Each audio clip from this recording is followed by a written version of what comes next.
the next theorem is, if A in K is algebraic of degree n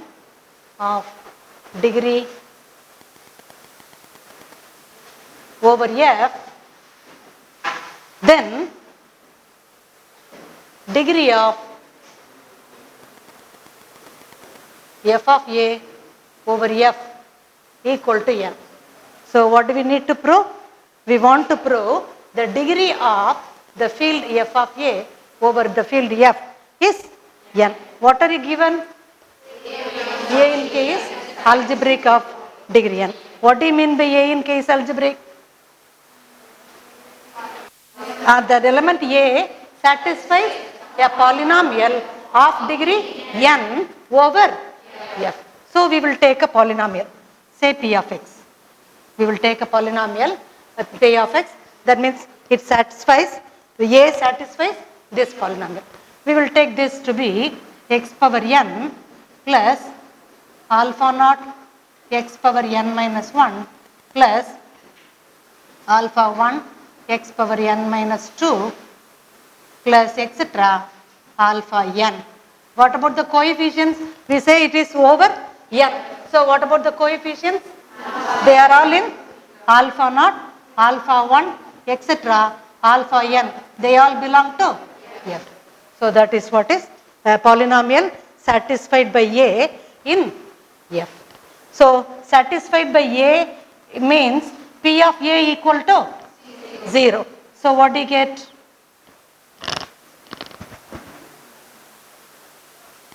So P of A equal to 0 means? P of A equal to 0 implies A power n plus alpha naught A power n minus 1 plus alpha 1 A power n minus 1 plus etc. plus alpha n is equal to 0, Now we can write this as A power n is equal to, take the rest to the other side, equal to minus of alpha naught A power n minus 1 plus alpha 1 A power n minus 2 plus etc. alpha n equal. Yes, we will take it number 1. And by it satisfies means that is a minimal polynomial. So it does not satisfy any other polynomial of lower degree. It satisfies only a polynomial of degree n. Okay, then now what shall we do? A power n plus 1 is equal to, how do we get n plus 1? Multiplying by A. Multiply the set alpha naught A power n minus 1 plus alpha 1 A power n minus 2 plus etc. plus alpha n into A. So what do you get? Minus alpha naught A power n plus alpha 1 A power n minus 1 plus etc. plus alpha n A. Now for A power n, we can substitute in terms of 1a, a square, etc. up to A power n minus 1. So substituting for A power n, we get using 1 minus alpha naught into, instead of A power n, we shall write this combination, minus alpha naught A power n minus 1 plus alpha 1 A power n minus 2 etc. plus alpha n. I am writing the rest as it is, plus alpha 1 A power n minus 1 plus alpha 2 A power n minus 2 etc. plus alpha n A. So what have we written? We have written A power n minus 1 in terms of, or the linear combination of the elements 1. So we have written A power n plus 1 as a linear combination of the elements 1, a square, etc., a power n minus 1. So, a power n can be written as a linear combination of these elements. A power n plus 1 can be written as, similarly we can write a power n plus 2 and so on. In general, we can write a power n plus k as a linear combination of the elements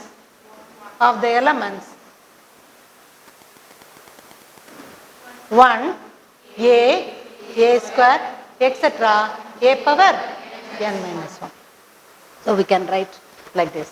And now we construct or consider a set T. Consider a set T.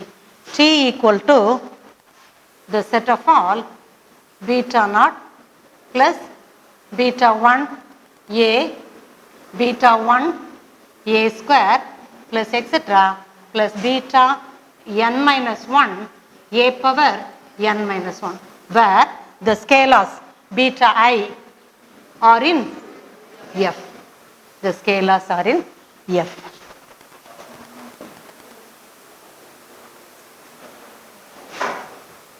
Now, what about the set T? T is the set of all linear combination of the elements 1, a square, etc. up to a power n minus 1. So, when you take two elements from here, when you add up, what can you see? Take two elements, beta naught plus beta 1 n minus 1, and you take another element alpha naught plus alpha 1 a plus etc. plus alpha m a power m minus 1, sorry m. You can add up these two elements. Once again that will belong to in T. So, T is closed under, therefore, T is closed under addition.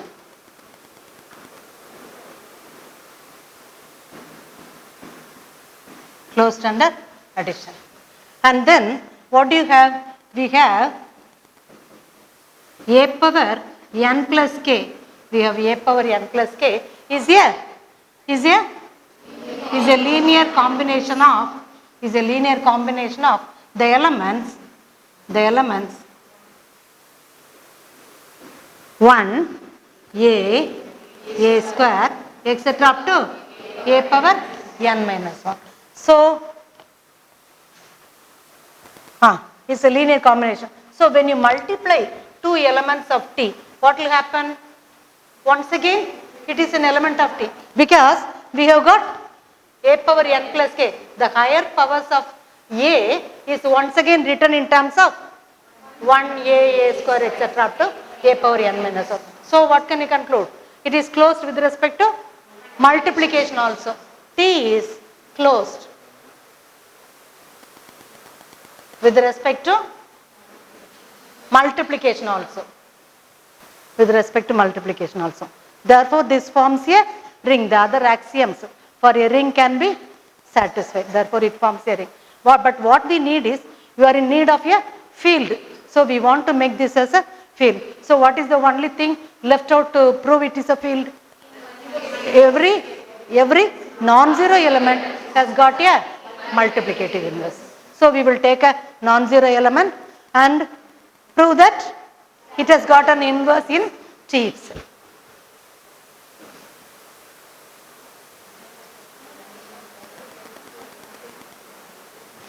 Okay. So, we will take a non-zero element, let u not equal to 0, be an element of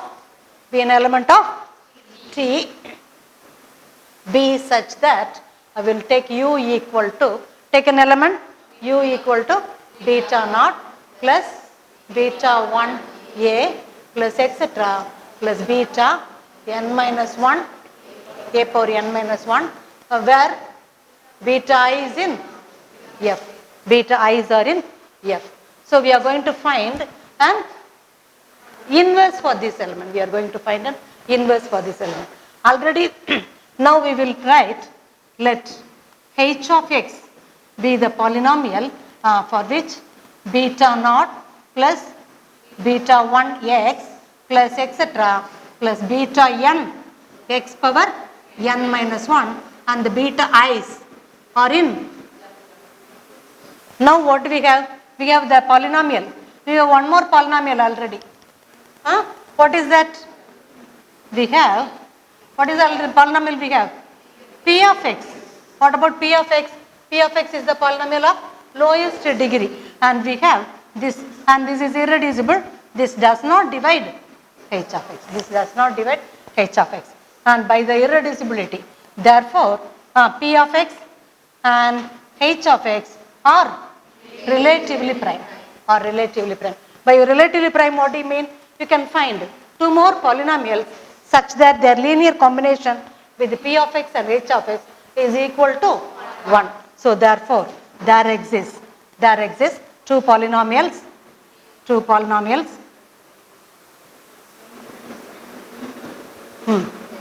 s of x and t of x. Where does it belong? In f of x, such that yes, come on, s of x into p of x plus t of x into h of x equal to 1. So we have got this expression, p of x into s of x plus h of x into t of x equal to 1. Therefore, this is true for all values of x. So what do we have? Therefore, this is true for p of a into s of a plus t of a into h of a equal to 1. So what p of a is? 0. So what? This is 0 into s of a plus t of a into h of a equal to 1. And this becomes 0. What is our h of a? It is u. That is t of a into u equal to 1. So u into something is equal to 1. The multiplicative identity. So what do you mean? This t of a is the multiplicative inverse of u. So we took a non-zero element u, and now we have found a inverse for that element. So this is true for every non-zero element u. So every non-zero element has a multiplicative inverse. So what have we done? We have proved that. So we will write u has a multiplicative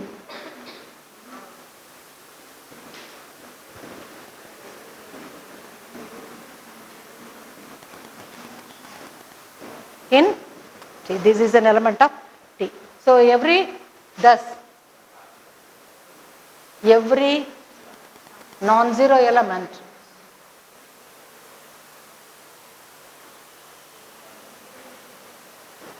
in T has a multiplicative inverse in T. So what have we done? Thus we have proved that T is a field. But what do we need to prove?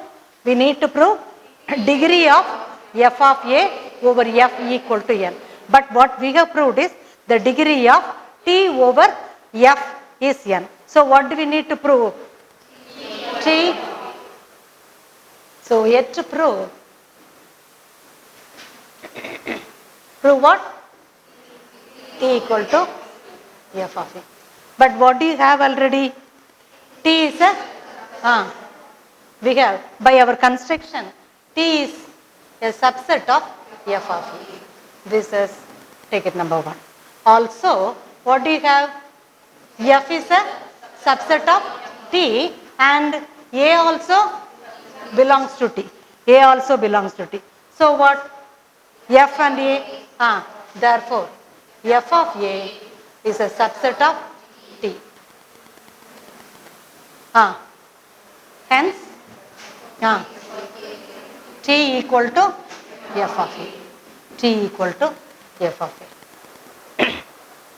We want to prove the degree is equal to n. What do you have? T is spanned by the elements 1, 2, etc. up to a power n minus 1. T equal to f of a is spanned by the elements 1, a, etc. a power n minus 1. N elements are there. Therefore what? Degree of f of a over f is less than or equal to n. Is less than or equal to n. We will take it number 3. Degree of f of a over f is less than or equal to n. Also, the elements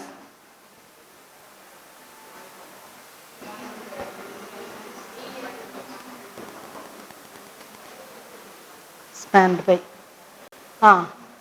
to prove the elements of 1, a square, etc. a power n minus 1 are linearly independent So what do we do to prove the set is linearly independent? We will take, suppose they are linearly dependent, then suppose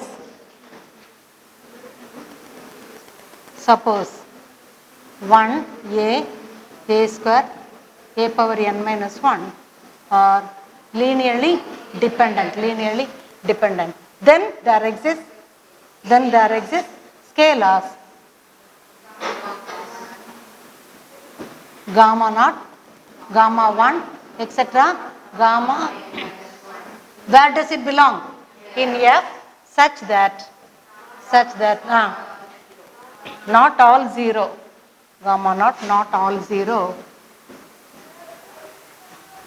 such that gamma naught plus gamma 1 a plus gamma 1 a power n minus a square, gamma 2 a square plus gamma 3 a cube plus etc.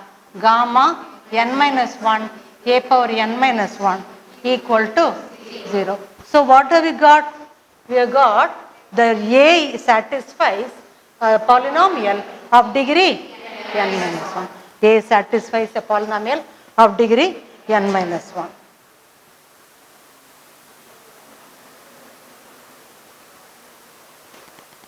That implies A satisfies a polynomial of degree n minus 1.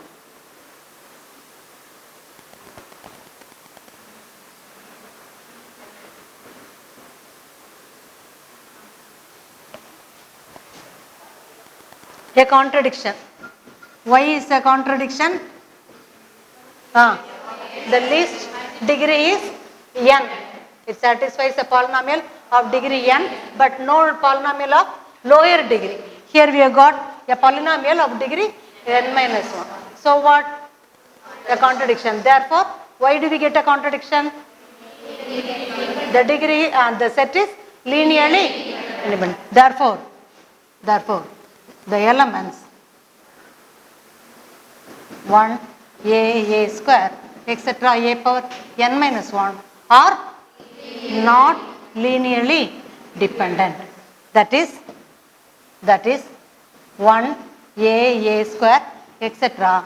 a power n minus 1 is linearly independent. Hence, this forms a basis. Therefore, 1, a square, etc. a power n minus 1 forms a basis for, that is, A satisfies a polynomial of degree n minus 1. So what does it mean? It is a contradiction. Why a contradiction? Since A satisfies